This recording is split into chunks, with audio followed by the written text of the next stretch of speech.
প্রবেশ করো।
সত্যি তো, সে দারুণ সুদর্শন। তার থেকে সুদর্শন পুরুষ আমি আর দেখিনি।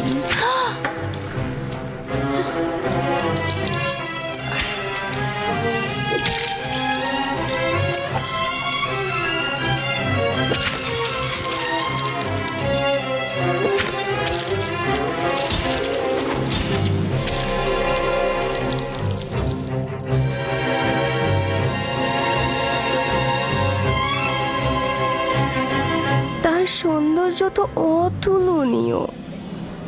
সে ইনসান নয়, আকাশ থেকে নেমে আসা ফেরেশতা।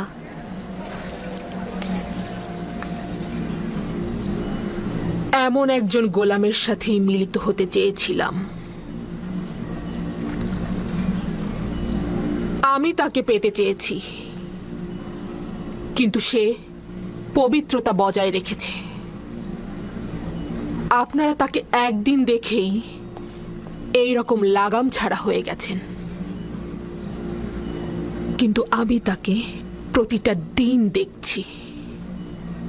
প্রতিদিন আমার সামনে নিজেকে প্রদর্শন করেছে, আমি শুধু দেখেছি। যদি আপনারা আমার জায়গায় থাকতেন, আপনারা কি করতেন? বোধহয় সে একজন ফেরেশতা যে জমিনে নাজিল হয়েছে। ও সম্ভবত আসমানি নূরের একটা নমুনা যে জমিনকে আলোকিত করেছে। যেন আসমানের একটি সত্তা জমিনে নেমে এসেছে, অসাধারণ রূপবান। সে মানব পোশাক পরিধান করেছে। সে একজন প্রভু, যেন আদিম কুল থেকে ইবাদত করে জমিনে এসেছে। খোদার কসম, ইউজারসিফের উপর জুলেখার হক রয়েছে। ইউজারসিফ তার সাধারণ কোনো মানুষ নয়। ইউজারসিফ আসলেই সুদর্শন, তাকে যে কেউ চাইবে। এগুলো সব অনর্থক কথা। সেও একজন মানুষ, আমাদেরই মতো। এখন আপনাদের কাছে আমার প্রশ্ন, এমন একজন ফেরেশতার মতো সত্তার জন্য তিরস্কার শোনা কি ভুল আমার? আমাকে কি আবারও তিরস্কার করবেন এবং পথভ্রষ্ট বলবেন? না, স্বীকার করে নিচ্ছি যে আপনি অপারগ। আমাদের মিশরীয় নারীদের এই গুজব রটানোটা ভুল ছিল। আমি এটাই প্রমাণ করতে চেয়েছিলাম। খোদাবন্দ, সকল গুনাহগারকে হেদায়েত দান করো, আর আমাকে এই সব শয়তানের হাত থেকে রক্ষা করো। আজকের মেহমানদারির এটাই উদ্দেশ্য। আপনারা যেতে পারেন।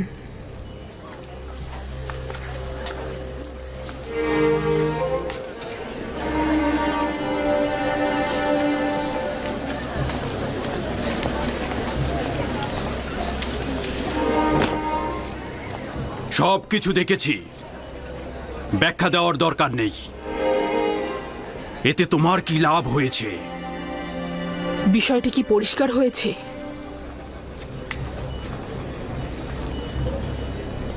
পুরোপুরি খোলাসা হয়েছে।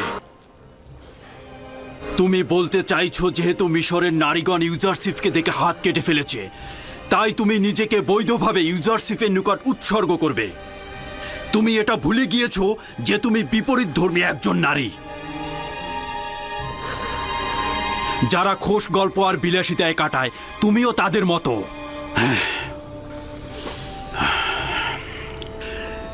কেন তুমি নিজেকে পবিত্র নারীদের সঙ্গে তুলনা করছো না?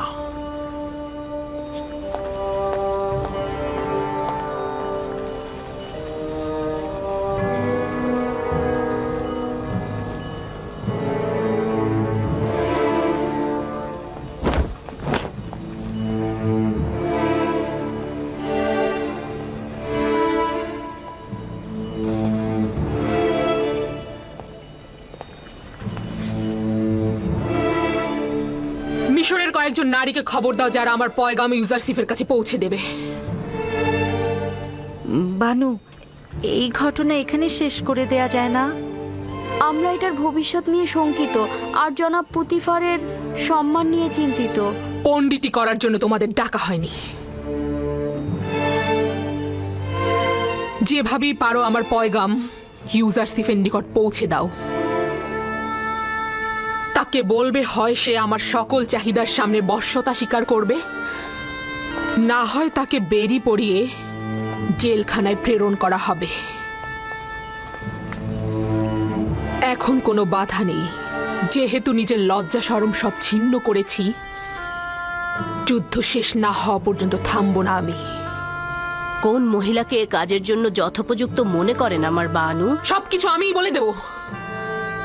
আমি জানি না, যার ইউজারশিপের সাথে কথা বলার শক্তি আছে তাকেই বলো।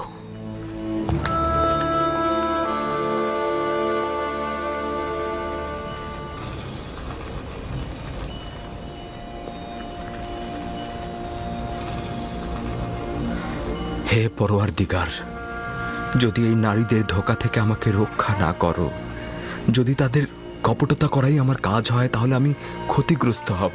জুলেখা তোমাকে গোলাম হিসেবে কিনেছে।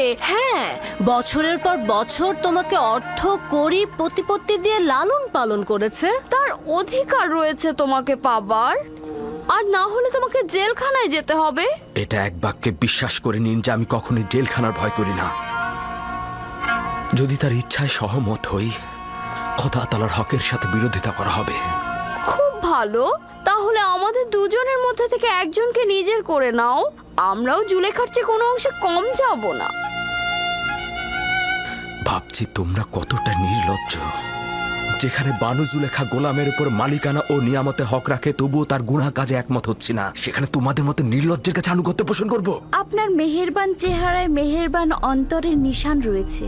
নিজের প্রেমকে কষ্ট দেওয়া মহৎ ব্যক্তির উদাহরণ নয়। যদি আবারও তোমার বাতিল তাগাদ পুনরাবৃত্তি করো, তাহলে তোমাদের সাথে আদব ও সম্মানের পরিবর্তে তিরস্কারের ভাষায় কথা বলবো। আপনি হয়তো বুঝতেই পারছেন না আপনি নিজেকে সব ধরনের শাস্তির জন্য প্রস্তুত করছেন।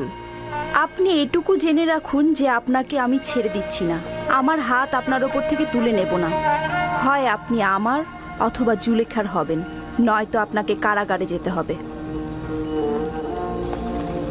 এটা বানুর পক্ষ থেকে।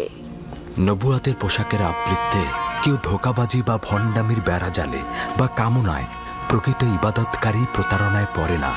উঁচু আকাশে উড়ন্ত সৌভাগ্যের হোমা পাখি তার নিজস্ব শক্তিতেই আকাশের সঙ্গে যুক্ত থাকে, বাজ পাখির চিন্তায় বন্দি থাকে না। দরুদ আলী জনাব ইউজারশিপ। কখনোই আমাকে তাজিম করবে না মেনিসাবু। আমি তাজিম করতে করতে একেবারেই অভ্যস্ত হয়ে গেছি। আলী জনাব ছোটবেলাতেই আমাকে শিক্ষা দেওয়া হয়েছে যে বড়দের তাজিম করতে হবে। এই মহান ব্যক্তিরা তাজিম পছন্দ করলে বা উপযুক্ত হলেও আমার জন্য নয়,